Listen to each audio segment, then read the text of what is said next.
ஏய் பைத்தியங்களா, உங்களெல்லாம் அறிவுன்றதே கிடையாதா? பேர் திவ்யா சத்யராஜின்ட்டு என்னை பார்த்தா அவங்க ஒப்பனை பார்க்குற மாதிரியே இருக்குது. ஒன்றுத்துக்கும் வித்தியாசம் கிடையாது. இப்போ உடவை கட்டிக்கிற அவங்க பேண்ட் ஷர்ட்டை போட்டுக்கிறான், அவ்வளோதான் வித்தியாசம். ரெண்டுமே சேமாக தான் இருக்கிறீங்க. உங்களெல்லாம் கொஞ்சம் கூட அறிவுன்றதே கிடையாதா? நோவா தளபதி எதுவுமே பண்ணாதவங்க மாதிரி பேசுகிற. முதல்ல நீ என்னாடி பண்ணிக்கிற?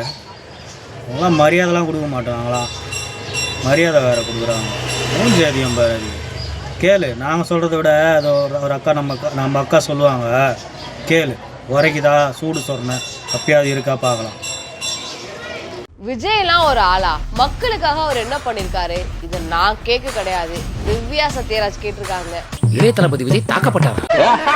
Welcome to the show political talk with Priya. அரசியலுக்கு வர்றதுக்கு முன்னாடி மக்களுக்கு என்ன பண்ணிருக்கீங்கன்னு, விஜய் அரசியலுக்கு வர்றதுக்கு முன்னாடி என்ன செஞ்சிருக்கான்னு நம்ம கேள்வி கேட்டாங்கல்ல, யாரை பார்த்து என்னம்மா கேள்வி கேட்கிற? விஜய் மக்கள் இயக்கம் கேள்விப்பட்டிருக்கியாமா நீ?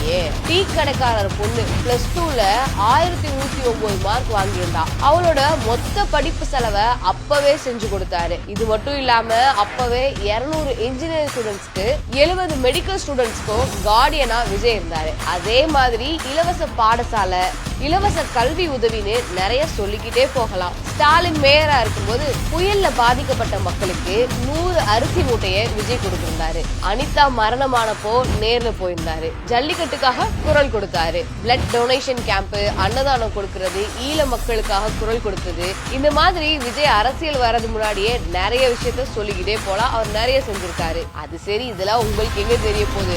அப்பா மாதிரி தானே பொண்ணு நீங்களும் இருப்பீங்க. திமுகவுக்கு சொம்பு தூக்குறதுல தானே அப்பாவுக்கும் பொண்ணுக்கும் போட்டியே இருக்கு.